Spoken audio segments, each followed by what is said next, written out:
আমার স্বামীকে হত্যা করেছে চন্দ্রশেখর সরদার, সুশান্ত সরদার। ঘর বাড়ি সব ভেঙে দিয়েছে। আমার ঘর দুবার করে লুট করেছে, দুবার করে।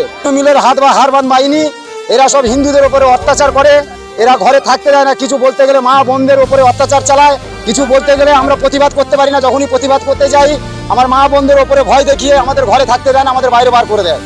আমার বাবা মারা গেছে এবং আমাকেও মারধর করে আমাকে নেড়া করেছে। ওরা বোম ব্যবসা করত। ওরা মঙ্গলবার দিন বিকালবেলা বোমের যে মারা গেছে ওর নাম রবি মোল্লা, রবি সরদার। ও আমি যখন কেস করেছি সব ওখানে নাম উল্লেখ করা আছে। 2011-য় আমার স্বামীকে হত্যা করেছে চন্দ্রশেখর সরদার, সুশান্ত সরদার। আমার বাড়ি থেকে সন্ধ্যে 6টার সময় ডেকে 7টার মধ্যে, পৌনে 7টা, তখন বডি 4 টুকরো আমরা এসে খুঁজে দেখছি মেরেছে চন্দ্রশেখর সরদার। কেন? ওরা বোম বাঁধতে গেছিল আমাদের ডাঙাইতে, আমাদের বাড়িতে। আমার স্বামী আপত্তি করেছিল, সেই জন্য ওরা মেরেছে। পুরো বডিটা 4 টুকরো হয়ে পড়েছিল। ওটা হয়নি, কেস করেছি বলে আমার বাড়িটা লুটপাট করে বাড়ি ভাঙচুর করে নিয়েছে।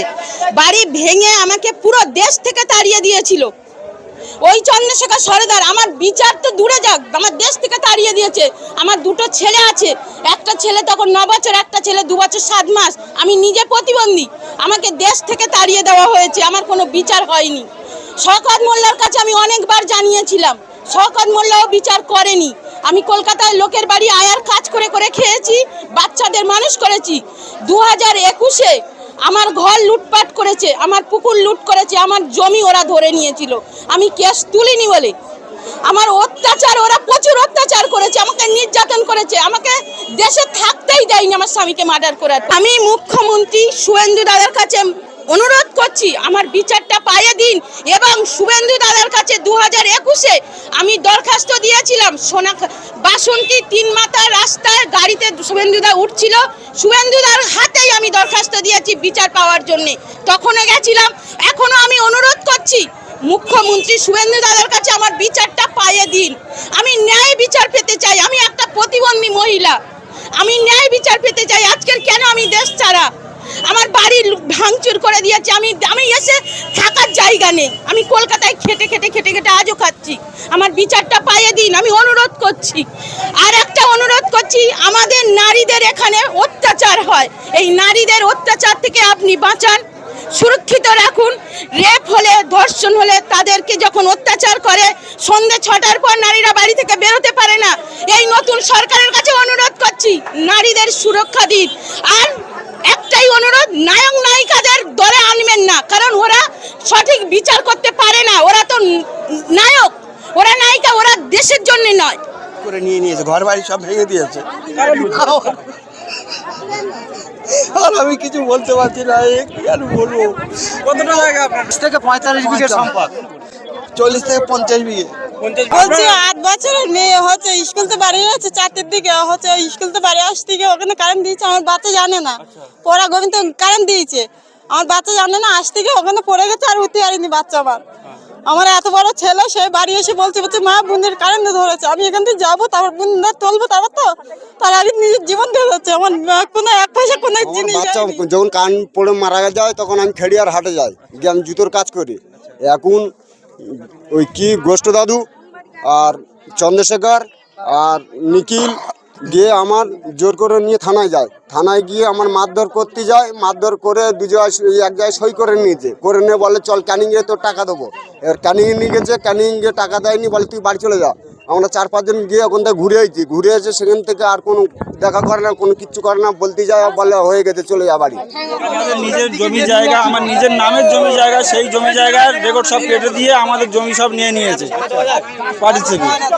কারণ তাই নিয়ে শুভেন্দুবাবুর কাছে বলবো যেন এই কেসটা যেন ভালোভাবে সুস্থভাবে যেন দেখে। টিএমসি পার্টি নাম হচ্ছে চন্দ্রশেখর আছে, তোমার ওদিকে তোমার গোষ্ঠ আছে, জালাল সর্দার আছে। এরা সব টিএমসির বড় বড় সব লিডার মাতব্বর ছিল, নেতা ছিল, পঞ্চায়েত মেম্বার ছিল। দাসপাড়া বুথ নাম্বার 14-15 জালাল সর্দারের ছেলে শফিক, জালাল সর্দারের ছেলে সৌদুল সর্দার, শফিক সর্দার, সাজ্জদ মোল্লা, নীলু পাত্র, নীলু দাস, এরা আমার ঘর দুবার করে লুট করেছে, দুবার করে। একটা বলতে থালা রাখিনি, এদেরকে অবিলম্বে গ্রেপ্তার চাই। আর মাননীয় শুভেন্দু অধিকারীর কাছে, রাজ্য সভাপতি শ্রমিক ভট্টাচার্যের কাছে আমি এটাই অনুরোধ রাখবো, এদের কঠোরতম শাস্তি হোক। আর এরাই বিজেপির ঝান্ডা ধরে জনগণের উপরে আবার পুনরায় 15 বছরের মতো সন্ত্রাস চালাতে চাইছে। এদের কঠোরতম শাস্তি হোক। আমি জেলা নেতৃত্বের কাছে, এমনকি শুভেন্দু অধিকারীর কাছে, দিলীপ ঘোষের কাছে আমার অনুরোধ থাকবে, এই সমস্ত লোক বিজেপির ঝান্ডা ধরে যেন আবার পুনরায় সন্ত্রাস না চালু করতে পারে। আর আমরা বিজেপি করি বলে এই জিনিসটা দুবার লুট করেছে। আর এই 15 বছর, তার মধ্যে আমি 25 বছর ঘর ছাড়া হয়ে আছি বোম্বাই। আমার নাম শ্যামসুন্দর দাস। আমার নামে ঘর আছে, বাথরুমও আছে। 1,20,000 টাকা আমাকে ব্যাংকে নেগে তুলে সেই জোর জুলুম করে আমার কাছ থেকে নিরুপাত্র সাজ্জেদ মোল্লা আমার হাত থেকে টাকা নিয়ে নেয় এবং বলে কি যে এই শফিক মোল্লার কাছে এই যে গোলা আছে, এর এখানে টাকা জমা দেওয়া হবে, তুমি এসে মাল নিয়ে যাবে। আমি যখন এখানে আসি আমার বলে তোমার এখানে কোনো নাম নেই, তোমার এখানে কোনো মালপত্র পাবে না। যে বলেছে তুমি তার কাছে চলে যাও। কত টাকা নিয়েছে আপনার কাছে? আমার কাছ থেকে 1,20,000 টাকা হ্যান্ড টু হ্যান্ড নিয়ে নেয়। ঘরের টাকা পুরো ঘরের টাকা নিয়ে নেয়। আমি 1 টাকাও পাইনি। আমরা যখন বলতে যাই আমাদের হুমকি চুমকি দেয়, এখানে থাকতে দেবো না। আমি কিছু আরো কম করে 15 বছর আমি কলকাতায় পড়েছিলাম, গত 1 বছর হলো আমি এই বাড়ি আসি। ওরা তো বলছে পঞ্চায়েত সদস্য বা পঞ্চায়েত প্রধান, এটা এত সাহস পেলো কোথায়? এসব তৃণমূলের হারবান বাহিনী, এরা সব হিন্দুদের উপরে অত্যাচার করে। এরা ঘরে থাকতে দেয় না, কিছু বলতে গেলে মা বোনদের উপরে অত্যাচার চালায়। কিছু বলতে গেলে আমরা প্রতিবাদ করতে পারি না। যখনই প্রতিবাদ করতে যাই আমার মা বোনদের উপরে ভয় দেখিয়ে আমাদের ঘরে থাকতে দেয় না, আমাদের বাইরে বার করে দেয়। 18 সালে আমার ঘর এসছে 1,20,000 টাকার ঘর। আমি সেই ঘর এসছে শুনে আমাদের মেম্বার আমাকে নিয়ে ব্যাংকে যায়, 18 ব্যাংকের ম্যানেজার আমাকে বলে যে আজকের লিঙ্ক নেই ব্যাংকে, তুমি 2 দিন পরে আসো, তোমাকে টাকা দিয়ে দেওয়া হবে। তোমার 1,20,000 টাকা তোমার ব্যাংকের অ্যাকাউন্টে আছে, তুমি 2 দিন পরে আসো, তোমার তুলে দেওয়া হবে। আমরা সেই মতন 2 দিনের জায়গা বললো 1 সপ্তাহ পরে আসো। আমরা 1 সপ্তাহ পরে মেম্বারকে সাথে নিয়ে আমি 18 ব্যাংকে পৌঁছাই। সেখানে গিয়ে শুনি না কেন আমার অ্যাকাউন্টে টাকা নেই। কেন টাকা নেই? জালাল সরকার আমার অ্যাকাউন্টের পুরো টাকাটা তুলে নিয়ে চলে যায়। সেই টাকা তুলে নিয়ে চলে যাওয়ার পরে আমরা ওখানে মেম্বার মাথায় হাত দিয়ে গেল, আমি ওখানে ঘুম হয়ে পড়ে গেলাম। সেই বিচার আমার কেউ করলো না, আমার টাকাও কেউ দিল না। আপনি কি চাইছেন? আমি বিচার চাই। আমার টাকা কার অনুমতিতে আমার টাকা তুলে নিয়ে নিল? এটা ব্যাংকের ম্যানেজাররা এর কি পদক্ষেপ নিল? কেন আমার টাকা তুলে নিল? আমি সেই শাস্তি চাই তাদের। প্রবলেম হচ্ছে আমি তপন হালদার, বাবার নাম মানিক হালদার। আমার বাবাকে মেরে প্যারালাইজ করে দিয়েছে। আমার বাবা মারা গেছে এবং আমাকেও মারধর করে আমাকে নেড়া করেছে এবং আমার পায়খানা ঘর দেবে বলে 1,000 টাকা আমার কাছে নিয়েছে। সে পায়খানা ঘর দেয়নি। ওই নিখিল মণ্ডল, রমেশ মণ্ডল, গোষ্ঠ হালদার, চন্দ্রশেখর এরাই ছিল। আমার বাবার কোনো বিচার পাইনি এই অবধি। এখন আপনি কি যে আপনাদের উপরে যে অত্যাচার হয়েছে আপনারা থানায় কমপ্লেন করেছিলেন? থানায় কমপ্লেন করেছিলাম, ও কেস কামারি করেছিলাম। ওরা ঘুরে আমার নামে কেস করেছে। এখন নতুন মুখ্যমন্ত্রী শুভেন্দু বাবুর সঙ্গে কি চাইছেন? শুভেন্দু বাবুর কাছে সুব্যবস্থা চাইছি আমরা, যাতে আইনের সাহায্য পাই।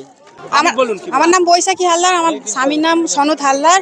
তো আমার স্বামীর কাছ থেকে বসার জন্য ওই পার্টির লোক চেয়ার নিয়েছে, টাকা নিয়েছে, একটুও ঘর দেয় না আমাদের। কোনো নিয়েছে 30,000 টাকা নিয়েছে। আরও টুকটাক সবসময় তোর ঘর দেবো, এটা দেবো, সেটা দেবো, টুকটাক নিতেই আছে। কিন্তু আমার কোনো সরকারি কোনো অনুদান দেয়নি। তাছাড়া আমরা একটা পুকুর কেটেছি, পুকুরের পাশে চৌধুরী আর প্রবীর বৈদ্য এরা একটা পুকুর কেটেছে। ওদের পুকুর আমাদের জায়গার উপরে পার। বলেছিলাম কোনো সমস্যার সমাধান করেনি।